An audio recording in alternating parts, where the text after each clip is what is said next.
So hi everyone, let's start with an invocation as usual. So today's topic is going to be sort of on karma, but on the aspect of, is it my karma to be a doormat? Or if I feel like a doormat, what is my karma? Or if I feel like a doormat, what should I do? Something like that. Okay, so let's start. Close your eyes. Connect the tongue to the palate. Center yourself. Let's be aware that we're here to meditate, we're here to learn, we're here to flow, we're here to serve the planet by being an instrument of healing, by connecting to the Supreme God and connecting the earth through us to the Supreme God. To the Supreme God, Divine Father, Divine Mother, we thank you for your priceless blessings, for divine light, be aware of the light, divine guidance, be aware of the guidance, divine love, mercy, inner healing, physical healing. Thank you for the inner strength to practice regularly. Thank you for your divine help and protection, for illumination for the path ahead, for abundance and prosperity on all levels of my life. I thank you. Let's be aware of ourselves as a soul. I am that I am. I am not this body. I have a body. I take care of my body. I love my body, but I am not my body. I am not my emotions. I feel emotions, I receive emotions, I create emotions, but I am not the emotions. I am not the thoughts either. These are products of my soul. I am the soul. I am a spiritual being of divine intelligence, divine love, and divine power. I am one with my higher soul. I am one with the divine spark in me. I am connected with God. I am one with God. I am one with all. We are one. Be aware of the energy. Gently open your eyes. So the question is that if we are one, then why do some of us feel, not good about the others? So as it says in the invocation, inner healing and physical healing. So inner healing basically is about being aware of what is going on inside. So for example, on the outside, I may be yelling at somebody, but on the inside, I'm yelling at them because they're just the kind of person who is not going to understand if I talk to them nicely. Okay, so that's what we mean by inner and outer. So again, we're going to start a series on the Bhagavad Gita soon. And that is what, again, Krishna's message to Arjuna is. It's like, do your job, don't get involved in it. So you'll be thinking like, how can I do my job without being getting involved in it, right?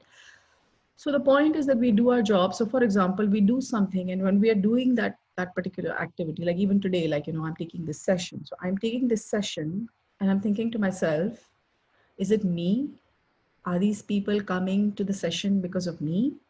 Or are these people coming to the session because, the teacher is using my body to speak to you? So that's something that is always toying in my mind. And of course, there are some times when I think, oh, okay, I'm so successful. And the other times I'm like, no, honey, it's not you. It's the teacher's energy flowing through you. It's the Supreme God's energy flowing through you that is meant for the people who are here, and that is why they are here. Nothing to do with you. But does that mean that I'm irrelevant? No, it doesn't mean that I'm irrelevant. It just means that I need to be aware that the energy that is flowing, the energy that I'm sharing, the healing that is going through me is not me. It's coming from somewhere. Okay. Now, if it's coming from somewhere, then what am I doing? Right? So let's visualize a pipe. Okay, a pipe. There's a pipe. Now, if the pipe is dirty, anything going through that pipe is going to be dirty. If the pipe is clean, anything going through that pipe is going to be clean. If the pipe is big, a lot of stuff is going to go through that pipe. If the pipe is very small, then very little is going to go through, right? So as you may be aware, we also have a COVID healing group, for example, and we have a lot of healers on that group, and some of us feel tired after doing the healing. So what does that mean? That means that our little pipe is a little small. It's like it's not big enough to, let it flow. So what does that mean? So we don't have a big pipe. So what should we do? Just stop working? No, it just means that we start working so that gradually it becomes bigger and bigger and bigger and bigger. Okay. So let's say, for example, if, okay, so when you have a baby, does the baby just suddenly become big? No, right? The baby grows very slowly. Very slowly, it just keeps growing, evolving, growing, evolving, growing, evolving. So that's how we are also changing as healers, as people, right? So the topic of the day is, am I a doormat? No, you're not a doormat. But the role of karma is important in this. So what may be happening is that, let's say, for example, if I have a husband, which I do, who's sitting right here, who is very loud sometimes. So, and often I would get annoyed with that. So one day I thought to myself that, okay, when he's yelling, he is basically working. And so what is the benefit that I get from my husband working? Does he help run the house? Yes. Does he take care of my needs? Yes.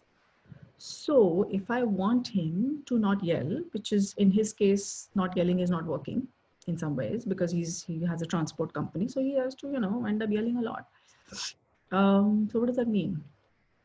Am I willing to give up the benefit that I get from my husband yelling? Am I willing to give it up? If I'm not, then I'm party to it. That is my karma. That is my support to him. Okay. So the point I'm trying to make is that, let's say, for example, you have an irritating child or an irritating husband or irritating whatever, whoever. Just try to think of what is it that they're giving you. They must be giving you something. Let's be grateful for what they do give us, right? And then gently and firmly and politely, you can convey to them what happens when they have a certain behavior. Okay, so I'll tell you a funny story. I hope my husband won't be upset later, but anyway. So once upon a time, our son, who was at that point 8 years old, this is many years ago, he said, "Papa, when you talk, there is an earthquake in my ears." Okay, so for those of us who are Hindi, he said कि पापा जब आप बात करते हैं तो मेरे कान में भूकंप आता है. Okay, so it's a sweet way of saying it, no? And that really made him realize, my husband, that okay, that's how somebody feels, right? So if you need to say something to someone, like for me, I would say, like, stop yelling. That's not a very good way of telling somebody to stop yelling. A nicer way was probably the way my son said it. He's like, "Papa, when you talk, there is an earthquake in my ear." It's funny, but it also conveys the message, right? So take a few minutes. I'd like you to close your eyes. Take a few minutes. Think of something that's really irritating you right now. Somebody in the family is really irritating you right now with something. I don't know what it is, because we are living in COVID times. We're so close. Now the lockdowns have also increased. It's like, oh my God, right? So just think of one irritating habit of somebody who you live with, and just go inside and try to think of, how does that make you feel? Like my son said, it makes me feel like there is an earthquake in my ear. Ouch, that's painful, but it's funny. So try to think of something like that. Okay, so while you're thinking, I'll maybe make some suggestions. So one thing is that, let's say, for example, if your spouse eats on the bed. Okay, sometimes people have a habit of eating on the bed. And then there are crumbs on the bed, right? And when you're sleeping, then it really irritates. It feels like sand. So what you can say to your spouse maybe is that, when there are crumbs on the bed, it feels to me like there is broken potato chips all over the bed. Funny, right? But it conveys the message. It conveys the message better than crumbs. So if you say broken potato chips, everybody knows how much noise potato chips will make, right? So again, just take a few minutes and just think. Some of you are still typing on the box. Please stop typing. Please think of something that you're going to say to someone in your life in a funny way. Close your eyes. Think of what irritates you. Once you've identified what it is, what we're going to do today is we are going to go into the meditation. And then at the end of the meditation, we'll do a special blessing for all of us to be able to come up with a funny way of dealing with whatever issue we're having. Okay. Why funny? Because it's humorous. We all need some humor in our life. There's a lot of seriousness happening right now. Right. So we will pray for that. If you don't have any ideas right now, it's okay. Don't worry.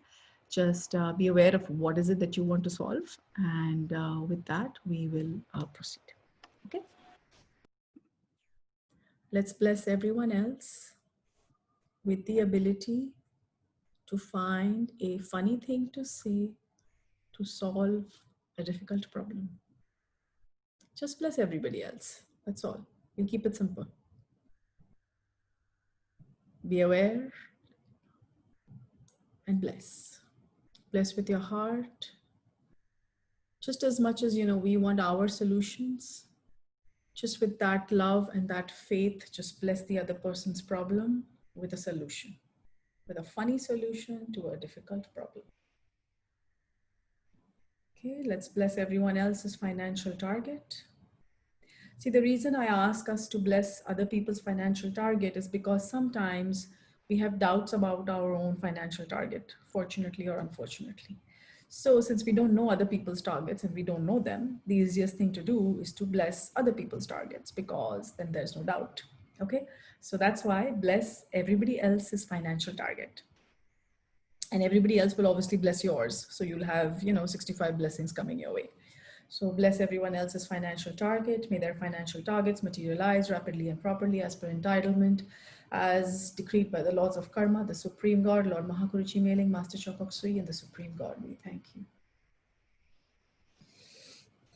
Let's bless the health of everyone on this group and their families.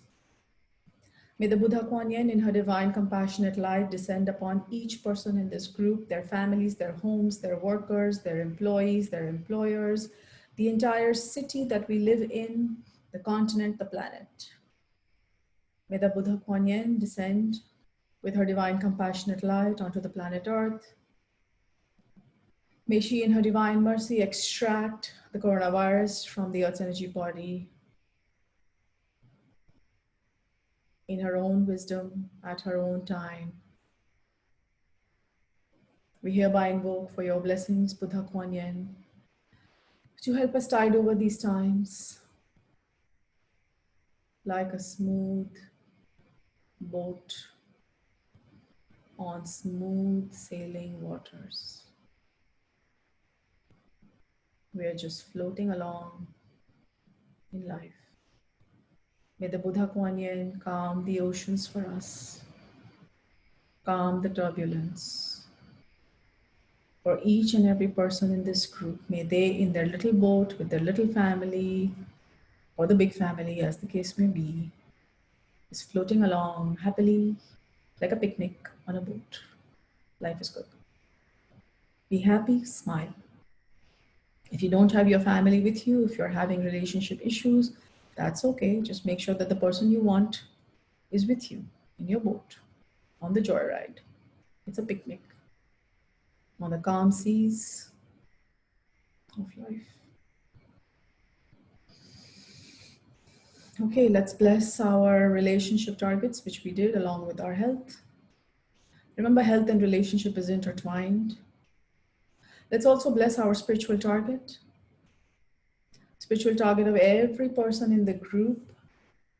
Let's bless the basic pranic healing workshop on the 16th and the 30th of August. With super success, may all people who want to learn pranic healing be attracted in Kolkata to this workshop. May there be workshops in every city, every country, over the entire planet Earth, so that the clear vision of Master Chua 2020 may materialize rapidly and properly now. Please bless your projects. Bless other people's projects. Just visualize a list of wishes that each and every person has in this group and bless their wishes. May every person's wishes materialize rapidly and properly. We don't know what they are, we don't need to know. And we don't need to have doubt because we don't know what they are. So just bless. Open your crown, open your heart, open your hands, and just let it flow. Okay, one more thing we'll do today. Let's ground ourselves to Mother Earth because the energy is very powerful today. Be aware of the feet. We've already done this. Let's do it one more time. Visualize light, a pillar of light as big as your hips, descending into Mother Earth, rooting us to Mother Earth, making our connection with Mother Earth very, very, very strong and deep. Visualize the roots spreading across a 500-meter radius, 1 kilometers, 2 kilometers, 3 kilometers, 5 kilometers. Let us be a channel of light for the world. Let us be an anchor for the Supreme God to send His divine mercy, His divine energy through us and improve the quality of our neighborhoods. We thank you, we thank you, we thank you. We thank you, God, for your divine compassionate light. We thank you for your love, your divine protection, and your divine power to be a channel of service to Mother Earth. We thank you.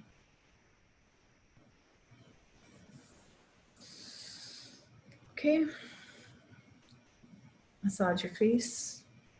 If you're blessing, it's okay. If you're done, just massage your face, scalp, neck, arms, chest, the back, the kidneys, the hips. Don't forget the hips, the thighs, the back of the thighs, the knees, the shin bone in the front and the calves at the back.